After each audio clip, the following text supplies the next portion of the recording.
Welcome friends, welcome to my channel ચટપટું કાઠિયાવાડ। એકની એક ચીકી જો ખાઈને થાકી ગયા હોય તો આ રીતની ચીકી તમે જરૂરથી બનાવજો મિત્રો।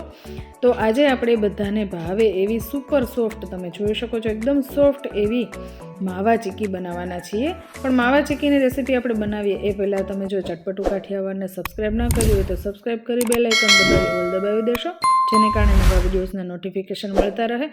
અને ન્યૂ યરમાં તમે બધાએ ખરેખર મને ખૂબ જ સપોર્ટ કર્યો અને મારે 5000 સબસ્ક્રાઈબર છે પૂરા થઈ ગયા છે। તો બધા જ સબસ્ક્રાઈબરને ખૂબ ખૂબ દિલથી આભાર અને આમને આમ સપોર્ટ કરતા રહેજો મિત્રો। 50000 સુધી સબસ્ક્રાઈબર પહોંચે એવી તમારા તરફથી આશા છે।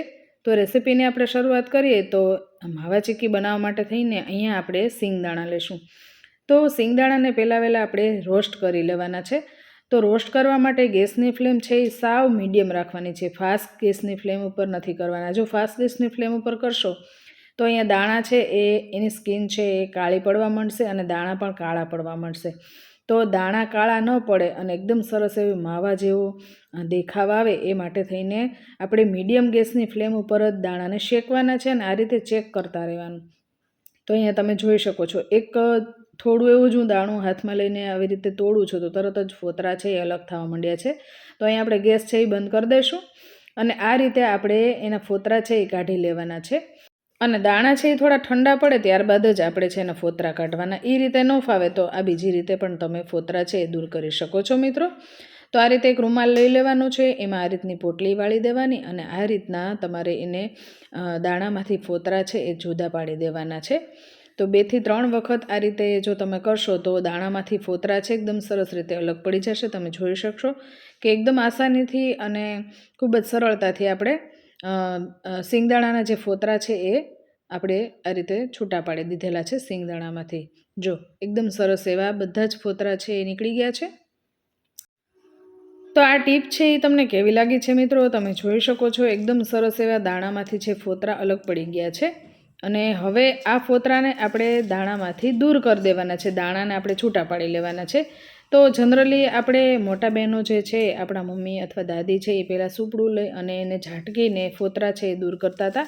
અહીંયા આપણે એક નવી રીત લઈ આવ્યા છીએ કે ઝારામાં આ રીતનો જે જાળીવાળો ઝારો હોય એમાં બધા દાણા મૂકી દેવાના અને આ રીતે તમે એને ઝાટકશો તો એના ફોતરા છે એ બધા જ નીચે પડી જશે અને જેટલા પણ સિંગદાણામાં થોડા ઘણા પણ ફોતરા રહી ગયા હોય એને આ રીતે તમે દૂર કરી લેજો, જેને કારણે બધા જ ફોતરા નીકળી જાય અને થોડા ઘણા કદાચ રહી જાય તોય પણ વાંધો નહીં, એમાં કાંઈ આ રીતે તમારે બધા જ દાણામાંથી છે ફોતરા તરત જ 1 મિનિટ પણ વાર નથી લાગતી અને એકદમ સરસ એવા દાણામાંથી ફોતરા છૂટા પડી જાય છે।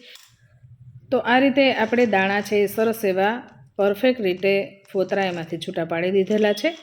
હવે જે ફોતરા આપણે ડીશમાં કાઢ્યા હોય છે એ ડીશમાંથી જે ફોતરા હોય એ વધારાના જવા દેવાના અને આ રીતની જે કણી વધી હોય એ પણ આપણે લઈ લેવાની છે।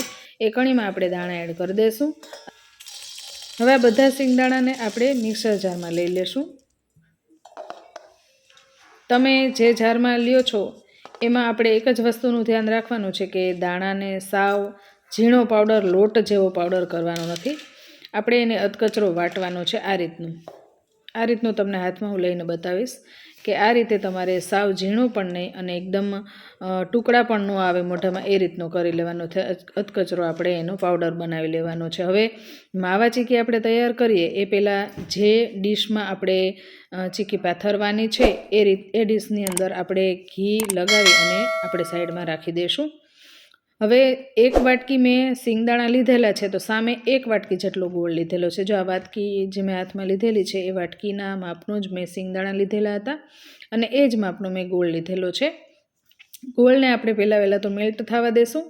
મેલ્ટ થાય ત્યાં સુધી આપણે ગેસની ફ્લેમ છે એ ફાસ્ટ રાખીશું। ત્યારબાદ ગોળ મેલ્ટ થઈ જાય આ રીતનું તમે જોઈ શકો છો, ગોળ સરસ રીતે મેલ્ટ થવા માંડ્યો છે।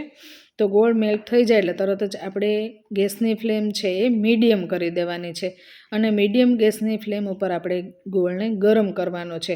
અહીંયા આપણે પેલી ક્રિસ્પી ચીકી બનાવીએ એ રીતનું ગોળની પાઈ કરવાની નથી, પણ એકદમ સરસ એવી માવા જેવી સોફ્ટ ચીકી બને એ માટે થઈને આપણે અહીંયા ગોળને ખાલી ગરમ કરવાનો છે। એટલે કે અહીંયા બબલ્સ આવવા માંડે ત્યાં સુધી જ આપણે ગોળને ગરમ કરવાનો છે। તમે જોઈ શકો છો મિત્રો બબલ્સ એકદમ આવી ગયા છે તો ગેસની ફ્લેમ છે આપણે મીડિયમ કરી દઈશું। તો મીડિયમ ગેસની ફ્લેમ ઉપર આપણે અહીંયા દાણાનો ભૂકો એડ કરી દીધો છે. તો હવે આપણે ગેસની ફ્લેમ છે એ સાવ ધીમી કરી અને એમાં સૂંઠનો પાવડર એડ કરી અને બધી જ સામગ્રી સરસ રીતે મિક્સ કરી દેવાની છે. ગોળ અને શિંગદાણા બે સરસ રીતે મિક્સ કરી દેવાના છે મિત્રો. તમે જોઈ શકો છો એકદમ માવા જેવું ટેક્સચર આવી ગયું છે. જેવી રીતે આપણે થાબડીમાં માવો જે આપણે બનાવેલો હોય એની થાબડી આપણે રેડી કરી હોય ત્યારે જે ટેક્સચર આવે છે એ રીતનું ટેક્સચર તૈયાર થઈ ગયું છે. હવે આ રીતે આપણે ગેસની ફ્લેમ સાવ ધીમી રાખેલી જ છે. ત્યારે ચાલુ ગેસની ફ્લેમ ઉપર જ આપણે થોડું એવું ઘી પણ એડ કરી દઈશું. ઘી એડ કરી દેવાથી પણ ચીક્કીમાં ટેસ્ટ છે ઘીનો સરસ આવે છે. અહીંયા સાવ ધીમી ફ્લેમ રાખેલી છે અને ધીમા ગેસની ફ્લેમ ઉપર આપણે આ રીતે સતત હલાવવાનું છે. બહુ ઝાઝો સમય આપણે રાખવાનો નથી, ખાલી થોડી વાર 1 થી 2 મિનિટ પૂરતા જ આપણે ગેસ ઉપર આ રીતે ગોળ અને શિંગદાણાના ભૂકાને આ રીતનો ગરમ કરવાનો છે. ત્યારબાદ બધી જ સામગ્રી આપણે જોઈ શકીએ છીએ એકદમ સરસ રીતે મિક્સ થઈ ગઈ છે. તો હવે આપણે ગેસ છે અહીંયા બંધ કરી દઈશું અને આપણે જે આ ટેક્સચર રેડી થઈ જાય એટલે તરત જ આપણે જે ગ્રીસ કરેલી થાળી રાખેલી છે એમાં એડ કરી દઈશું મિત્રો. અહીંયા આપણે જોઈ શકીએ છીએ એકદમ માવા જેવું ટેક્સચર સરસ રેડી થઈ ગયું છે. અત્યારે તમને ઢીલું દેખાઈ રહ્યું છે પણ જ્યારે ઠંડુ પડશે ત્યારે એકદમ સરસ એવી સોફ્ટ ચીક્કી આમાંથી રેડી થઈ જશે. તો માવા ચીક્કી આ રીતે તમે બનાવો છો કે નહીં, અથવા તો તમે જે ચીક્કી બનાવો છો એ કઈ કઈ ચીક્કી બનાવો છો? શિંગદાણાની બનાવો છો, તલની બનાવો છો, અથવા આને તમે કયું નામ આપો છો એ પણ મને કમેન્ટ કરી અને જરૂરથી કહેજો મિત્રો. અને તમે ગોળનો ઉપયોગ કરો છો કે ખાંડનો ઉપયોગ કરો છો એ પણ મને કમેન્ટ સેક્શનમાં કમેન્ટ કરી અને જરૂરથી કહેજો. જો તમે જોઈ શકો છો મિત્રો કે અહીંયા હું હજી ત્યાં પીસ પાડી રહી હતી ત્યાં એક બાજુની લાઈન તો ખવાઈ ગઈ હતી. તો એકદમ ટેસ્ટી બને છે, તમે જરૂરથી ટ્રાય કરજો. આ રીતે તમને હાથમાં પણ લઈને બતાવીશ. એકદમ સોફ્ટ એવી આજે માવાની બરફી કહીએ તોય પણ ચાલે, સિંગદાણાની બરફી કહીએ તોય પણ ચાલે. એકદમ સરસ અને ટેસ્ટી બને છે. તો આ ગરમા ગરમ છે એ મેં તોડીને તમને બતાવી હતી. જ્યારે ઠંડી પડી જશે એટલે મોઢામાં મૂકતા જ ઓગળી જાય એવી સરસ એવી ચીક્કી આપણી રેડી થઈ જશે મિત્રો. હવે આ રીતે બધી જ જે છે એ આપણે પીસ છે રેડી કરી લીધેલા હતા અને એમાંથી મેં આ રીતના નાના મારી બેબીને ભાવે છે એ રીતના નાના પીસ બનાવી લીધા હતા. અને મારે ખાવી હતી લાડુળી, તો મેં એમાંથી આ રીતના શેપ ગોળ આપી અને નાની નાની લાડુળી પણ તૈયાર કરી લીધેલી હતી. તો છે ને એક જ સામગ્રીમાંથી 2 વસ્તુ આપણે તૈયાર કરી લઈએ છીએ આ રીતના. તો મકર સંક્રાંતિમાં મિત્રો આ રીતની રેસીપી જરૂરથી બનાવજો. રેસીપી ગમે તો એક લાઇક જરૂરથી આપી દેજો. ચેનલ પર નવા હોય તો સબસ્ક્રાઈબ જરૂરથી કરી દેજો અને બેલ આઇકન દબાવી ઓલ દબાવી દેશો, જેના કારણે નવા વિડીયોઝનું નોટિફિકેશન છે આપ સુધી મળતા રહે. તો ફરીવાર આવી નવી રેસીપીઝ તમારા સુધી લઈને આવીએ. ત્યાં સુધી જય સોમનાથ, જય માતાજી મિત્રો.